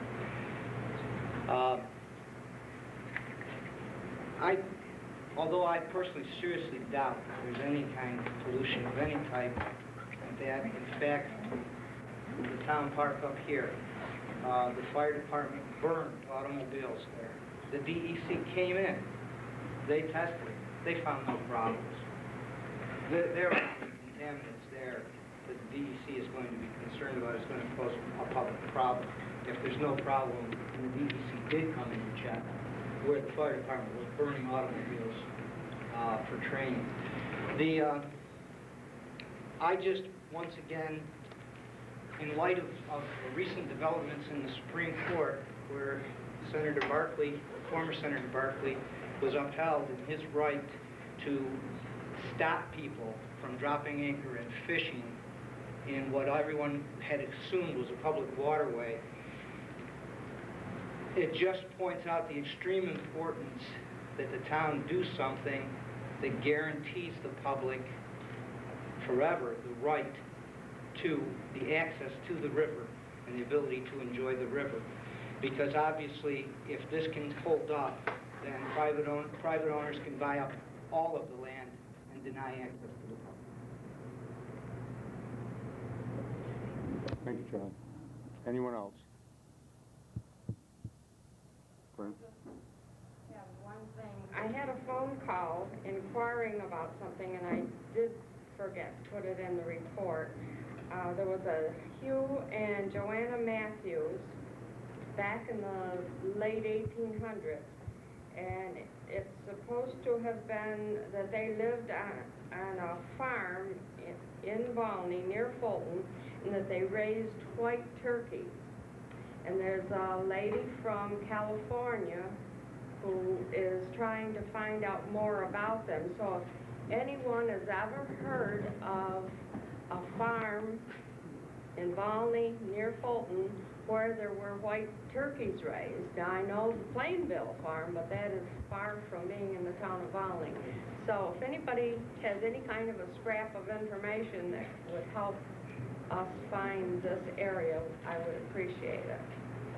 Okay, good. Larry? Larry Raleigh, I wondered if I could offer a view on the annexation thing that seems to have been ignored, or at least not looked at. If I might indulge you for a second. A lot of you are probably aware that Miller's is coming in for reduction after reduction with their taxes with the closing. Niagara is doing the same thing. And although the town is in pretty good financial shape right now, looking down the road, we've got our hands full. There's been a lot of emotion over the annexation and a lot of things that I think lost focus on. But something that I think you should kind of look back at is if anybody has driven recently through the town of Oswego, there's water lines and water hydrants running all over the town. They just run it from one end to the other. As this recession or slowdown that we're in clears up, you're going to see that area grow because for growth, no matter how you do it today, you need water and sewer, and especially water. If this town is going to grow, if this town is going to keep up, if it's going to make up for the Millers and different things, we need water and sewer. I've said it before, and I'll keep on saying it.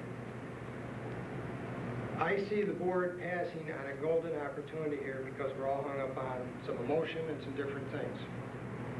Once this issue goes to court, we're either going to win or we're going to lose. If we win the right to receive some portion of $15,000 a year approximately in taxes, or whatever that number may be, but it's a minor number. But we will probably end any chance of getting water or sewer from the city for a good long time. And also, if we were to negotiate a deal or to work something, this is the first time the town of Volney has had any leverage or any position where they could deal with. And we're passing it up. We're letting it go out the window. We could have had an interchange that probably serviced part of the north or south end of town. Now it services just the mall. In the earlier dealings, they offered us water and sewer were contingent to the city or were available, and they offered us $100,000 a year or something in preliminary negotiations. So the two of you were there with me. None of this ever got to contract. None of this ever got to completion. You can always say, well, they wouldn't have kept their word. They wouldn't have done this. They wouldn't have done that. We don't know. We never got that far. But the point I'm trying to make is this town needs water and sewer to grow. We could have taken and invested in our future with 26 acres or 32 acres, whatever it is, and made one heck of a deal for this town. Everybody's hung up on over losing a little bit of land. Whitewaters, whoever, the property owner, me at the time, whatever, has the legal right of annexation. Whether you like that or not, that's a right that a property owner has that's adjacent to a municipality. You're obviously entitled to your opinion. Legal right to apply, Larry, not legal right to annexation. Well, Big difference. that's all that was done, okay? But they have their right. And the point is, the town was in a position because of the sales tax issue to reap some of that benefits, to have access to water or sewer, and to invest in our future. Oswego's doing it in a different method. They're investing directly. We're not doing anything. We never have. If this town, when it had designated the industrial area up there, had gone forward and put water and sewer in it, this wouldn't even be an issue, but we didn't. When the county tried to pass a water district, we shot that down. Now, I don't know the right avenue, and I know Claudia said we can provide it ourselves. Then why not take their money and build our water districts? If you can do it, do it. I still don't see any hydrants in the town. I still don't see any sewer stations. We can always do these things, but we don't do them. There was a perfect avenue here to do it. There's still an avenue until you go to court.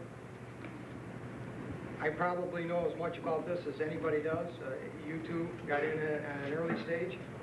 And I just sat back and I thought, I feel very sad that we're not looking at the whole picture. It's an emotional issue, the annexation, but it's very sad that we're not looking at it like a business. This is a business. You are to run our business for us. You have a responsibility. What you're doing now is spending a lot of money on something that outside of your pride probably won't gain you much. But worst of all, there's a golden opportunity here that you're passing on, that we could just make this town have access to all these things and go. Thank you very much for... I'd like to make a statement on that. We try to deal with the city of Fulton half and half, the sales tax. If everybody ought to benefit from it. But no, they don't want to talk. They want the whole ball of wax, and that's it. As far as water and sewage goes, that could have been handled to the Metropolitan Water Board years ago when they give up the water line for taxes and all that. As you know, development in town usually goes through, the developers usually put in the water and sewage, same taxpayers. But get back at the mall, I like to stress the fact that if you take Mayor Bullock's statement that the city's lost, say, $200,000 in sales tax, well, that means to me that the average John Doe, the average taxpayer, has also had $200,000 in buying power that he wouldn't have had if they had to give that sales tax that goes to the city thing. People from Volney, Granby, Palermo, and like that. Sometimes if you're a family of 5 and you got one of these jobs that pay $5 an hour, you know, a 3% sales tax means a lot to them people. It might not be to you, 3% might be nothing, I don't know. But you can carry this a long ways. You can take land that's being, our assessments are way out of whack in some things. Some things, land is asked to be assessed for $50 a lot. But the people are asking $20,000 for a lot. Now, if the developer is saying this lot's worth $20,000, gee, why don't you assess it for $20,000 instead of having a developer come in and say, gee, the land don't mean nothing to the town board that I ought to be assessed $50. But then turn around and charge somebody $20,000 by saying it's worth that. It causes a lot of problems being on planning and everything. The developers will try to get away with a lot of stuff. In one community, they put water in, they put cement sewers in, the developer does. Even before one house is built, it's required. This is in Seneca Falls. This community with a developer here, the waivers and everything, puts in roads like this and drainage like this. This don't increase the value of our residential things, and these lots are expensive. They're called developed lots. But there's a lot of difference between lots like this and lots like that. It's bringing in value to your property. And it's hard. We need assessors in this town. It used to be 20 years ago, they used to go to Albany and fight for the equalization rate. I believe in 1974, equalizing rate was 22%. Now it's down to about 8%. And I know the last 7 years that not one of our assessors have gone to Albany to argue for our equalization rate in this town. As we lose business, as our values go down, our equalization rate ought to be going up. But we don't have the system here to carry through. There was other ways, you know. The point I was trying to make, though, is your conversation, your argument has been going on in this town for 20 years. Let the developer do it, let somebody else do it. I'm saying, why doesn't the town invest in the town like some of the other towns? We aren't Seneca Falls. There are people knocking on the doors to get in here. In Cindy's report, if I'm not mistaken, I think she's gone, she didn't mention one new home in this town. Yes, she did. Yes, excuse me. I'm sorry. I'm sorry, I stand corrected. One new home for the summer season. Congratulations. Congratulations, we did it. The town of Clayton, I shouldn't get in a debate on this, but Town of Clay installed a town-wide water district. You know where a lot of them residents are going now? They're going to Hastings, Central Square, and like that. These are people that voted out the water district because they can't live the bond that it costs to put that water in the Town of Clay. That's why I suggested using the city's money to build your water. The problem with that, and if I had known the problems 3 years ago when we got involved with this, it would have made it so that any recommendations that our board made would have been totally different. The city of Fulton cannot provide the water and sewer. Their system is a mess. The sewer system has constant overflows into the Oswego River of raw sewage. Their water system, if you just read the Valley News last week, Environmental Focus, that was written by the wife of an alderman, from April until July, when the flushing is, people complain about dirty water in the city. Their water has a problem. Water quality matters too. Their system is old and antiquated. There are some people that have told me they're afraid that there is contamination of the water supply from the sewer system because both of the pipes are very old and run near each other, and they're really afraid that some of the sewage is ending up in the water system, and a lot of the people are afraid to drink anything but bottled water. And there is not a real good future for extending that old grandfather system out here. What we might better have done, and the way you do it, is not try to see who you can beg something for, but for as big projects come in, it's just you set up an efficient town-wide system as the town wants it. You don't put in a system when people don't want it. You put it in areas where there is a demand for it, when there is a project big enough. A perfect example of this is in Seneca Hill. We have the medical complex coming in there. They need water and sewer.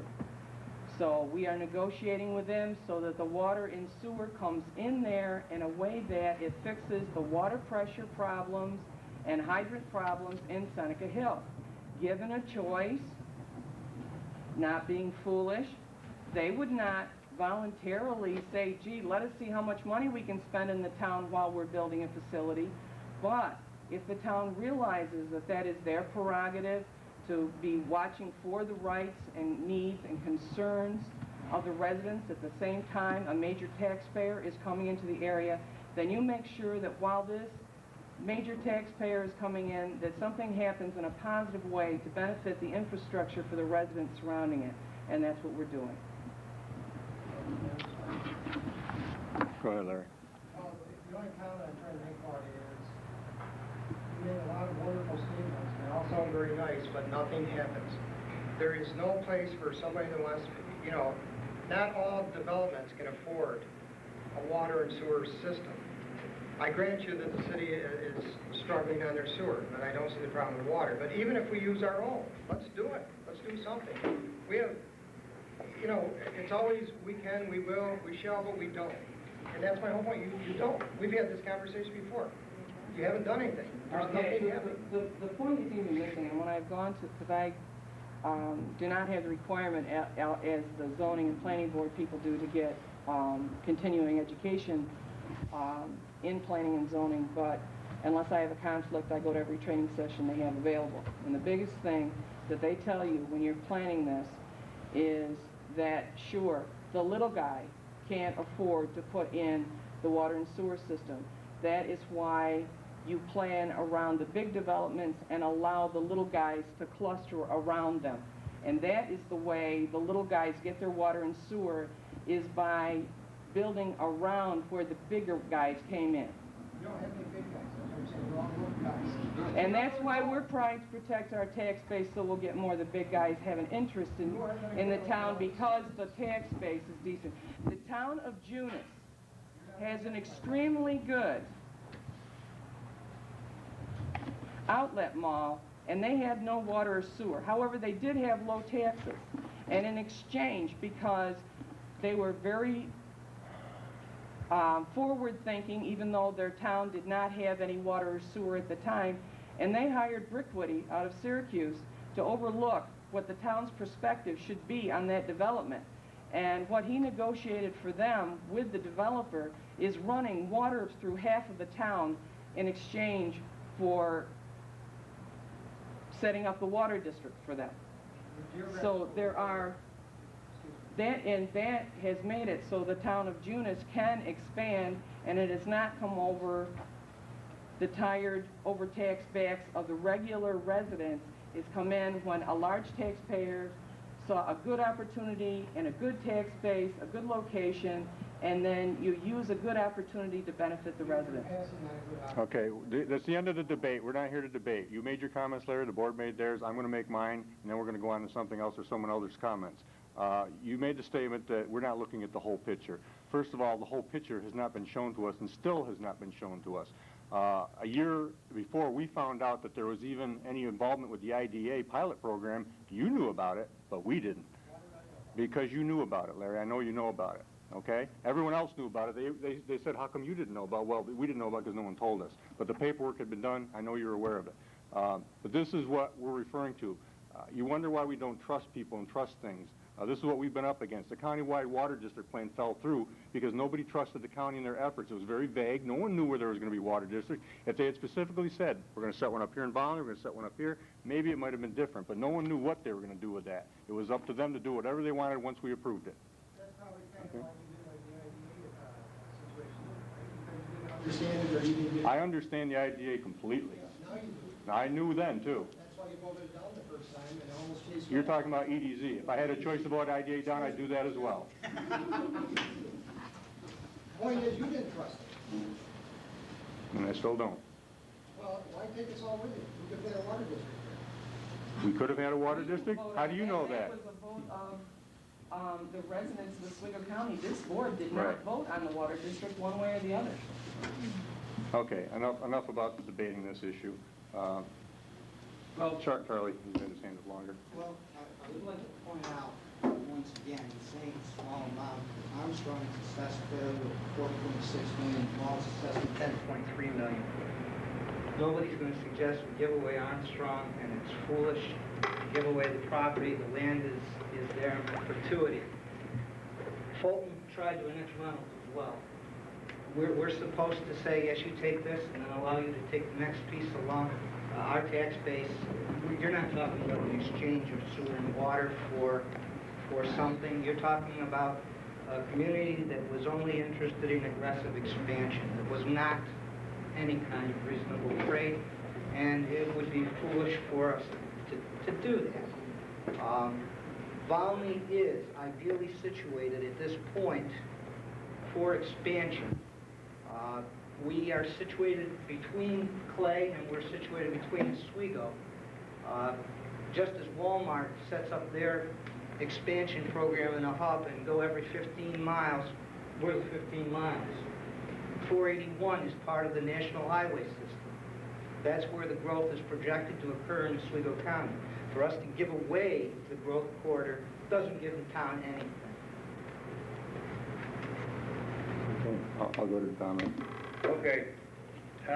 Larry, I'm going to address part of your... No, you address it to us, Dominic. I'm going to direct it to you, but I just want... You can address it to Larry after the meeting if you like, okay? When I came up here, I'm Dominic Clavelli again. I came here when the subdivisions were going in. I stated to you